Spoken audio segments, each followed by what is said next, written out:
Malaquias capítulo 3, a partir do versículo 13 ao capítulo 4, versículo 6. Lerei e os irmãos acompanhem nas suas Bíblias.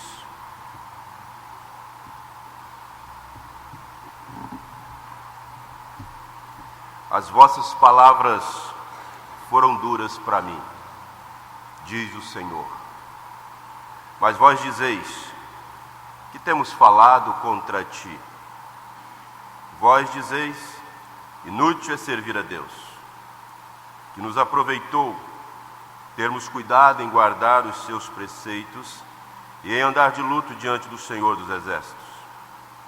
Ora, pois, nós reputamos por felizes os soberbos, também os que cometem piedade prosperam. Sim, eles tentam ao Senhor e escapam. Então os que temiam o Senhor falavam uns aos outros. O Senhor atentava e ouvia. Havia um memorial escrito diante dele para os que temem ao Senhor e para os que se lembram do seu nome. Eles serão para mim particular tesouro, naquele dia que prepararei, diz o Senhor dos Exércitos. Poupá-los-ei, como um homem poupa seu filho que o serve. Então vereis outra vez a diferença entre o justo e o perverso, entre o que serve a Deus e o que não serve. Pois eis que vem o dia e arde como fornalha. Todos os soberbos e todos os que cometem perversidade serão como restolho. O dia que vem os abrasará, diz o Senhor dos Exércitos, de sorte que não lhes deixará nem raiz nem ramo. Mas para vós outros que temeis o meu nome, nascerá o sol da justiça, trazendo salvação nas suas asas. Saireis e saltareis como bezerros soltos da estrebaria. Pisareis os perversos, porque se farão cinzas debaixo das plantas de vossos pés, naquele dia que prepararei, diz o Senhor dos Exércitos. Lembrai-vos da lei de Moisés, meu servo, a qual lhe prescrevi em Horebe para todo Israel, a saber, estatutos e juízos. Eis que eu vos enviarei o profeta Elias, antes que venha o grande e terrível dia do Senhor. E ele converterá o coração dos pais aos filhos, e o coração dos filhos a seus pais, para que eu não venha e fira a terra com maldição. Deus, fale, Senhor, conosco através da sua palavra.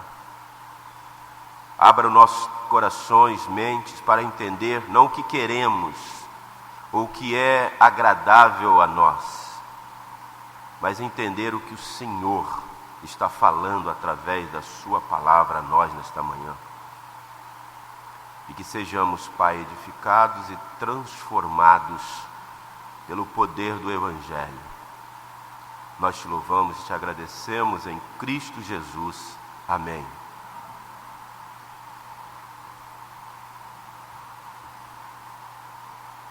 Queridos irmãos, a palavra de Deus, ela descreve claramente o destino do justo e o destino do perverso.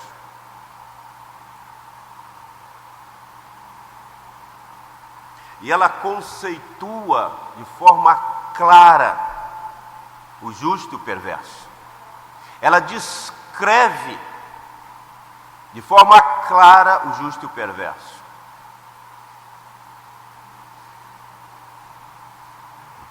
O joio, ele se parece com o trigo, mas o joio não é o trigo.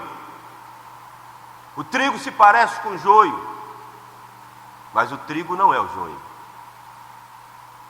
Há diferenças. Assim é o justo e o perverso.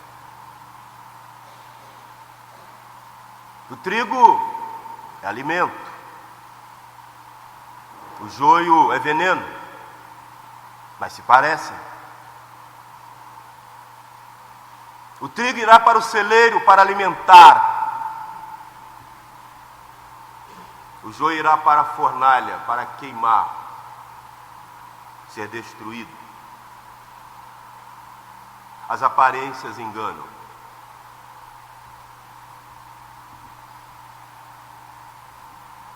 Do lado de cá, irmão da sepultura, os perversos, eles parecem felizes, prósperos. Olha para a nossa sociedade. Muitas vezes invejamos a felicidade dos perversos.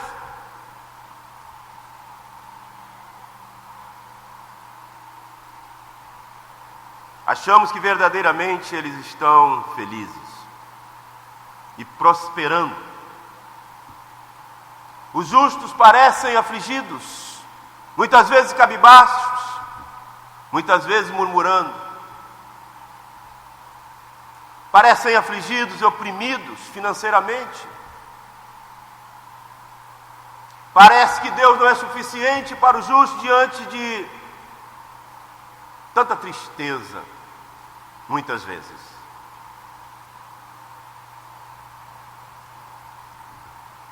Será essa a realidade eterna?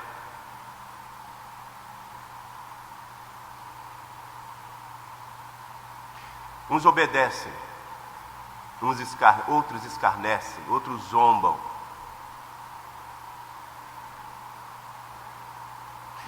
Deus, Ele nos desafia a entregar os dízimos. E Ele faz promessa de abrir a janela do céu, como falamos no domingo passado. Os justos obedeceram, como descrevemos no texto domingo passado. Os perversos escarneceram. A palavra de Deus, ela é espada de dois gumes. Ela propõe o caminho da vida ou o caminho da morte. Ela oferece bênção ou maldição. As sentenças finais, o juízo final, separará o justo e o perverso. O perverso, ele afronta a pessoa de Deus. Nós olhamos, irmãos, no versículo 13 desse texto. O atrevimento espiritual do perverso. Ele nega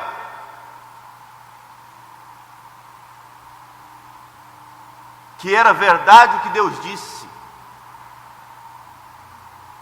Ele estava pondo em xeque a verdade de Deus, versículo 13. Eles insultaram a Deus.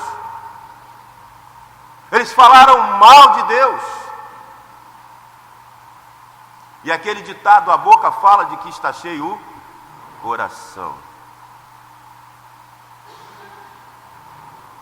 Não que o homem seja perfeito, não que o pastor, o pregador seja perfeito. Mas muitas vezes nós, os cristãos, os justos,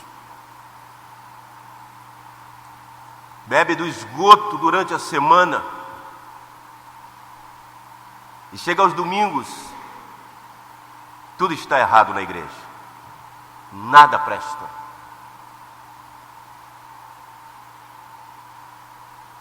Porque ele não foi nutrido com o que deveria ser nutrido. Ele não se preparou da forma que deveria se preparar como santo, como justo, para prestar culto a Deus.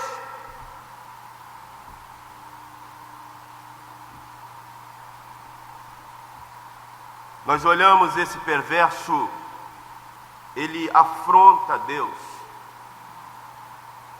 Nós olhamos para o perverso aqui, ele está anestesiado espiritualmente. Ele louva, ele adora, ele ora.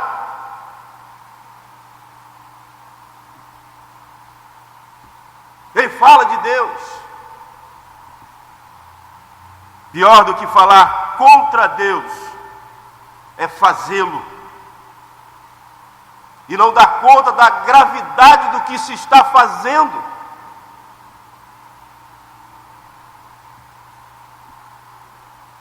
Quanto mais longe de Deus, irmãos, menos consciência do pecado que essa pessoa, esse perverso, pratica. Nós olhamos e vemos o perverso, ele se equivoca em relação à providência de Deus, sobre o domínio universal de Deus, que preserva e governa o mundo e todas as suas criaturas.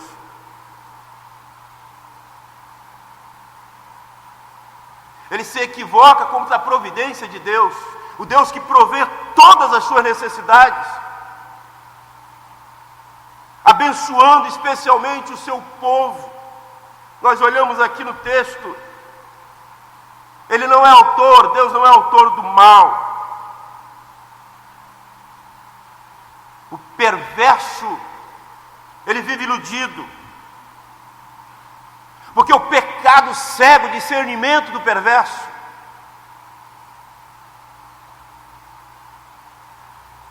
Nós olhamos para o texto e vemos esse perverso aqui, que afronta Deus.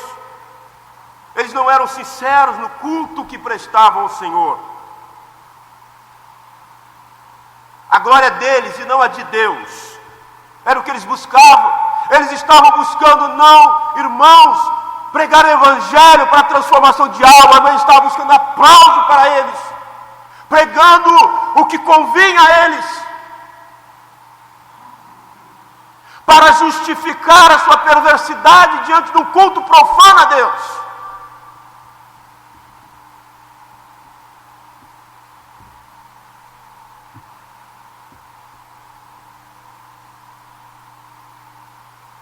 Eles buscavam favores de Deus, eles não buscavam a Deus.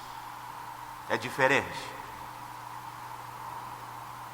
Eles queriam as benesses de Deus, as bênçãos de Deus, mas não queriam ser submissos ao Senhor das bênçãos, a devotar a Ele louvor, honra e glória, intimidade, se relacionar com Ele, expressar a glória dEle através de uma vida consagrada no seu altar, não de lábios, mas testificando com a sua vida o que Deus fez na vida dele e pode fazer na vida daqueles pecadores que se quebrantam diante dele. Os perversos se equivocam contra a providência de Deus. Os perversos, irmãos, buscavam lucro. Aqui no texto, os homens que pregavam estavam buscando lucro.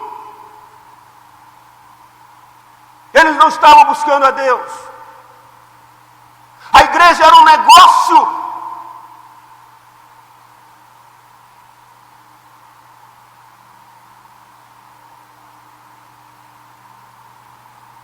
Olha para o versículo 14. Eles buscavam lucro tanto que eles diziam, olha o que eles diziam. Eles diziam, não há proveito na obediência a Deus.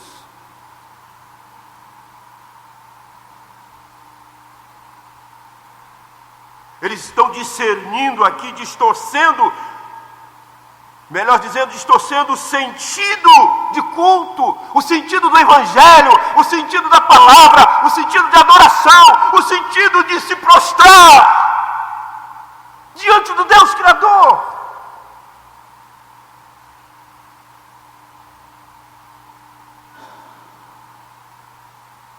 Nós servimos a Deus não pelo que Ele nos dá, irmãos. Nós servimos a Deus porque Ele já fez o que Ele tinha que fazer por mim e por você, miseráveis pecadores.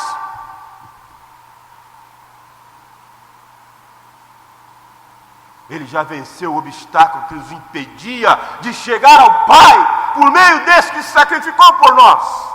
Ele já fez. Nós o adoramos pelo que Ele fez, pelo que Ele é. Independente das circunstâncias, Nós descansamos nele, porque entendemos que ele é Deus providente, é Senhor da vida, é Senhor do cosmos, porque ele criou todas as coisas.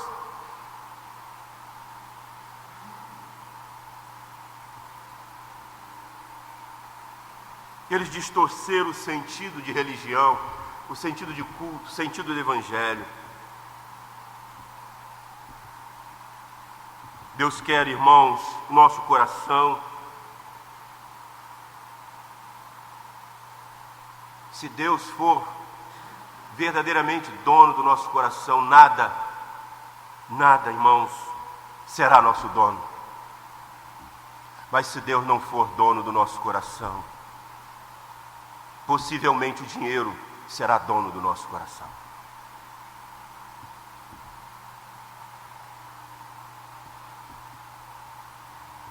Era o que estava acontecendo aqui nesse contexto. Eles estavam falando que não há benefício no quebrantamento espiritual. Esse povo, esse perverso, eles estavam falando que o centro do culto não era Deus. Eles estavam dizendo: o centro do culto somos nós.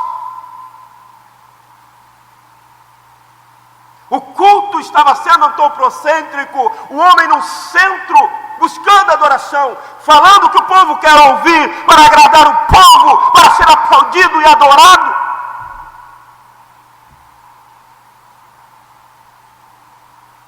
Não é para isso que Deus nos chamou. Apesar de falhos limitados, Ele nos chamou para ser fiéis à sua palavra e honrá-lo na nossa adoração fiel e nas nossas relações com Ele, expressando na nossa relação com o outro o amor incomparável de Deus.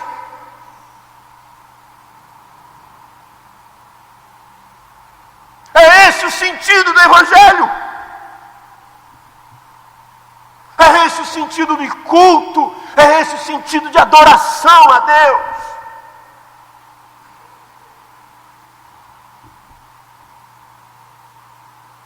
Nós não fomos chamados e vocacionados para falar e fazer o que agrada a nós mesmos, porque o velho homem já passou, eis que tudo se fez novo.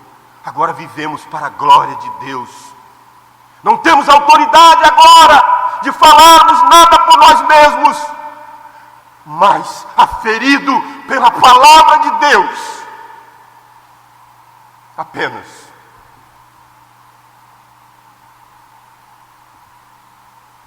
Os perversos estavam no centro do culto. A sua manifestação, irmãos, de quebrantamento era externa. Nada contra a manifestação externa. Eu penso que a manifestação externa é a sua intimidade com Deus. Eu penso que se você tiver que levantar as mãos no momento de adoração, que levante, mas é você e Deus, e seja algo que realmente está fluindo de dentro para fora, de uma relação íntima com Deus. Mas nesse contexto, todas as expressões externas eram hipócritas, porque a sua vida estava distorcida, desconectada do culto verdadeiro. É o que o versículo 14 está dizendo para nós. Eles estavam... Não havia benefício nesse quebrantamento, porque esse quebrantamento era uma manifestação apenas externa, sem arrependimento, sem sinceridade, portanto sem valor aos olhos de Deus. Eu posso chorar, eu posso gritar, eu posso louvar, eu posso adorar diante de vocês. E isso pode ter valor aos olhos de vocês e aos meus olhos, mas pode não ter valor aos olhos de Deus, que perscruta o seu coração.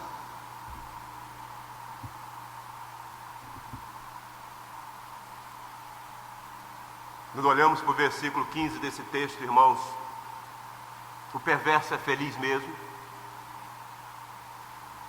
Muitas vezes olhamos para o perverso e vemos a prosperidade, questionamos Deus, mas e eu? O perverso prospera e eu?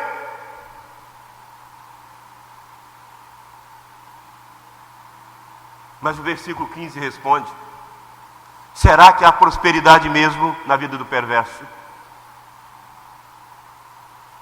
Era a visão deles, uma visão míope. A leitura deles estava errada, do perverso. Eles pensavam que o sucesso, segundo o mundo, é que produzia felicidade. Eles buscavam sucesso nas coisas que o mundo pode proporcionar, nas coisas materiais. Essa visão míope do aqui e agora.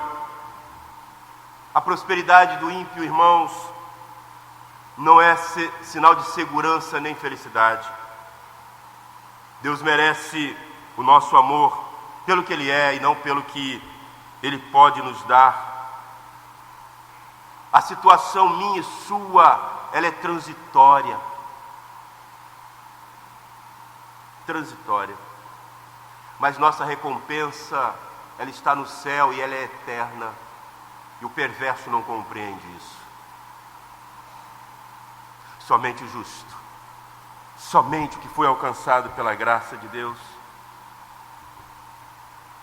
Nós olhamos, irmãos, e vemos que esse Deus justo vai acertar as contas com o perverso, mas nem sempre Deus acerta as contas com o perverso imediatamente a sua transgressão.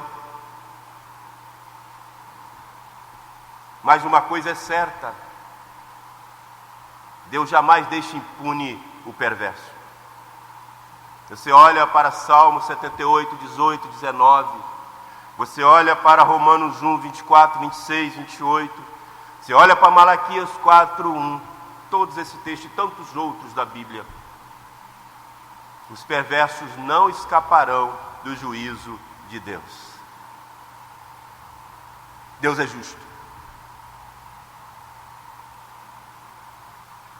Mas quando olhamos para o justo, no versículo 16, o justo, ele entende o que é adoração, ele entende o que é culto, ele entende o significado de estar na comunhão dos santos, de adorar a Deus, de cultuar a Deus, não apenas dentro de quatro paredes, mas ele entende que ele é oferta viva, agradável a Deus, e que ele é a expressão da graça de Deus, restaurando a imagem de Deus na vida dele, habitando nele por meio do Espírito. Agora ele sai para o mundo da qual ele foi tirado, lavado, remido, e agora ele volta para continuar fazendo a missão de pregar esse Evangelho, evidenciando a vida transformada aos outros que ainda não encontraram essa graça, não tiveram o privilégio de experimentar essa graça. O justo, como diz o versículo 16, ele tem uma relação certa com Deus, mesmo no momento de adversidade. Queridos irmãos, nós somos humanos, nós choramos, sentimos dor, mas mesmo no momento de adversidade, o justo não vai ao desespero, porque eles sabem quem tem crido. O justo lembra-se de Deus, para se deleitar nele, descansar nele. Porque o justo lembra que ele é refúgio e fortaleza, socorro bem presente nas tribulações. E muitas vezes Deus permite passarmos por aflições, para lembrarmos que não somos nada, que não temos o controle das nossas vidas nas nossas mãos, não temos o destino nosso em nossas mãos.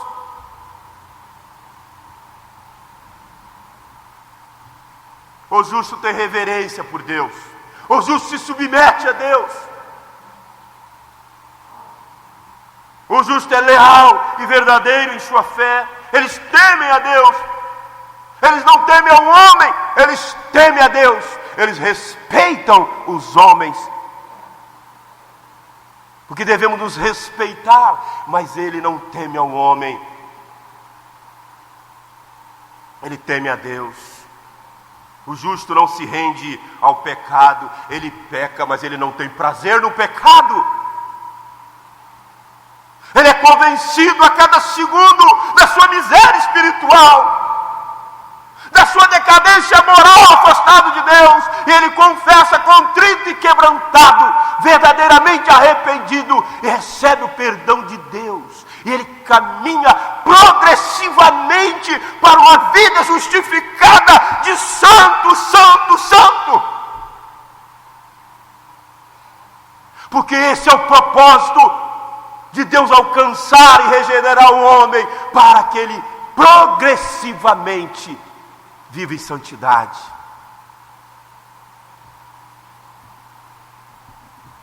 O justo não apenas anda com Deus, mas ele encoraja os outros que estão à sua volta a andar com Deus. Não pela sua hipocrisia, mas por uma vida transformada pelo poder do Evangelho que ele conheceu na experiência com o Evangelho próprio, Cristo Jesus. Deus, irmãos, Ele não apenas nos levanta para a vitória, mas Ele nos faz encorajadores de outros. Nós somos encorajados a cada manhã que levantamos.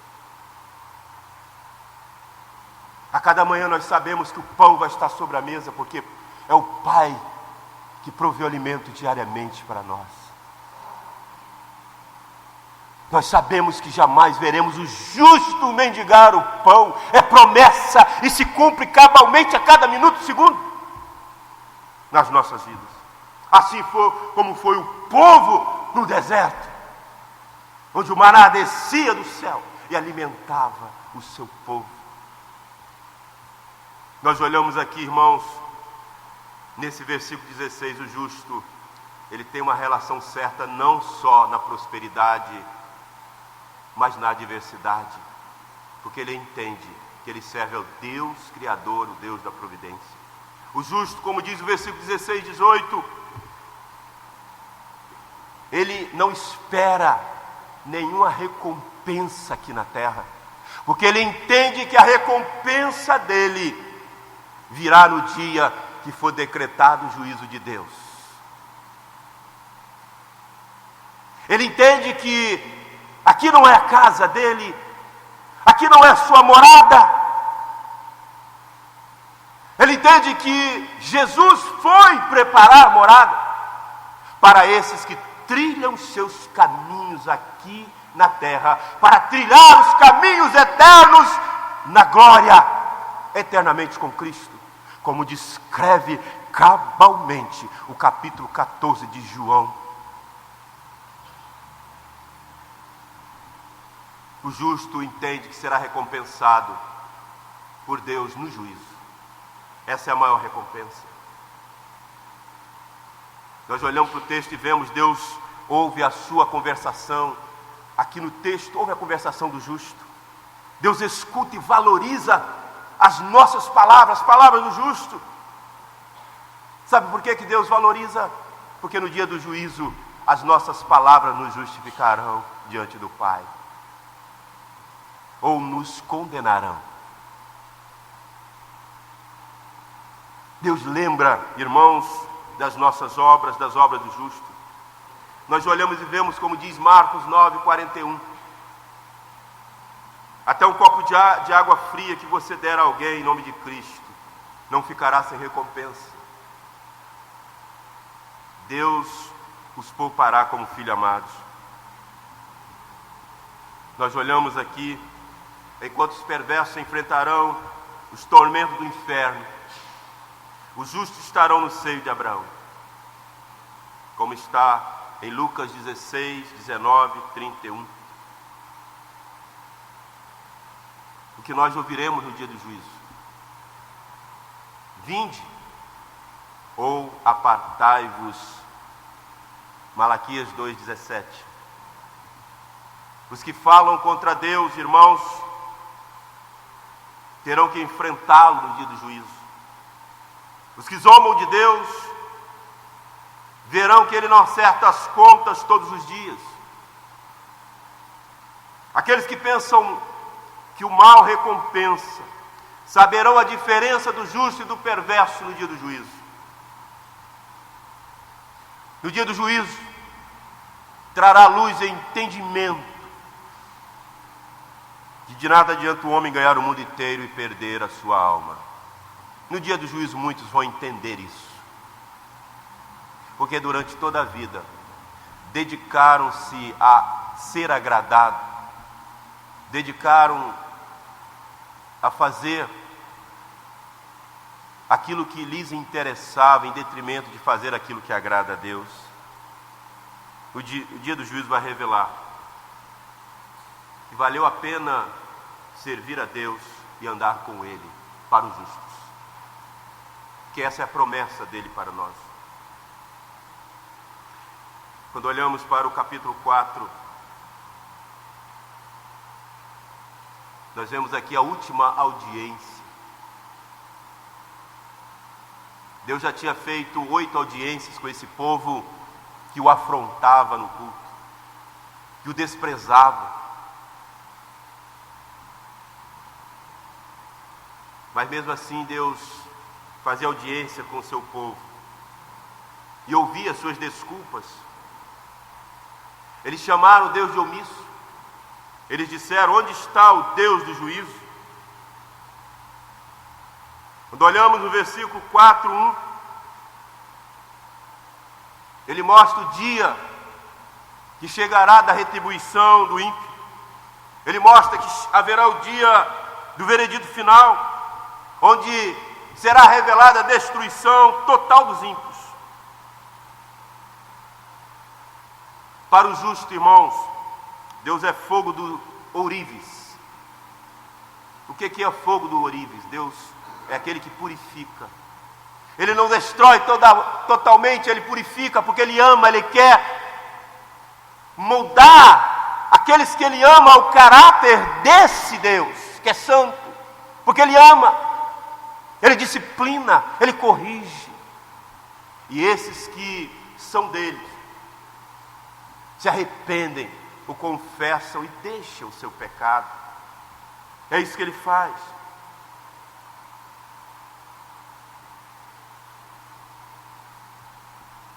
Mas para os ímpios, irmãos, Deus é como o fogo da fornalha que destrói, que queimará eternamente. Malaquias aqui ele diz que no juízo não lhes ficará raiz nem ramo. É o fim da esperança. Quando a raiz é destruída, não há como brotar. É isso que Deus faz com o ímpio. O veredito final demonstrará aqui a situação e a destruição universal dos ímpios. No dia, irmãos, não terá como subornar o juiz. Muitos justos, muitos cristãos, muitos líderes até subornam o juiz, mas nesse dia não poderão subornar o juiz dos juízes. Não haverá engano, porque Ele não mudará a sentença. Ele vai julgar o segredo dos nossos corações, o oculto dos nossos corações, porque Ele é Deus que conhece cada célula do nosso corpo, perscruta todo o nosso interior, o nosso ser, e sabe o que fizemos aqui enquanto servo dele, até que Ele volte. O veredito final perscrutará o mais fundo do nosso coração, da nossa alma, lá no íntimo, lugar que só Ele pode ir e ver e saber o que está acontecendo. Mas também Ele promete no versículo 2 e 3 a recompensa do justo. Trará a luz da vida para os justos. Deus será, irmãos, naquele dia glorioso do juízo, o sol da justiça. O sol traz calor, luz e vida. Não há vida sem sol. Deus é nosso sol e escudo. O veredito final trará alegria, trará liberdade para os justos eternamente. Quando olhamos para o versículo 4 e 6 desse texto, o dia da advertência de todos, a derradeira chance de reconciliação. Malaquias aqui faz a sua última advertência do veredito final. Deus adverte a todos por meio da sua palavra. É isso que a igreja tem feito, é isso que a igreja precisa continuar fazendo. Porque devemos nos lembrar do propósito da lei, é conduzir-nos a Cristo, conduzir-nos ao Salvador. Essa é a missão da igreja. É isso que Malaquias faz. Para que haja arrependimento dos servos do Senhor. A única maneira, irmãos, de nos prepararmos para esse grande dia é lembrarmos da palavra, do Evangelho. É lembrarmos, Senhor, irmãos, da palavra de Deus e praticarmos a palavra de Deus. Nos voltarmos para a palavra. Vivermos, irmãos, de acordo com a palavra. Nós olhamos aqui antes do veredito final, versículo 5 e 6, Deus adverte através de Malaquias a todos por meio dos seus instrumentos. Os meios de graça. Deus enviou João Batista para preparar o caminho do Senhor, e ele conclamou o povo a se arrepender, dando oportunidade ao povo de arrependimento. Antes do veredito final, é imperativo, aqui no versículo 6, uma profunda transformação nas relações familiares. A família é a extensão da igreja e ela precisa glorificar a Deus, é para isso que ela foi constituída. O bendito evangelho, ele começa no lar. A transformação do povo de Deus, ela precisa começar na família. Não há igrejas fortes, irmãos, sem lares fortes. A volta para Deus implica em restauração dos relacionamentos familiares, restauração dos laços familiares. Unir pais e filhos, como está aí no versículo 6, em torno de uma pessoa, do Senhor Jesus Cristo. Pais convertidos aos filhos se importam com os filhos e não com as coisas materiais. Pais convertidos, eles ensinam os filhos o caminho que devem andar.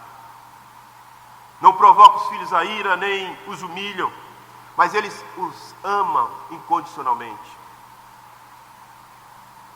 O dia do juízo será dia de trevas e de luz, de condenação e exultação, de alegria e regozijo.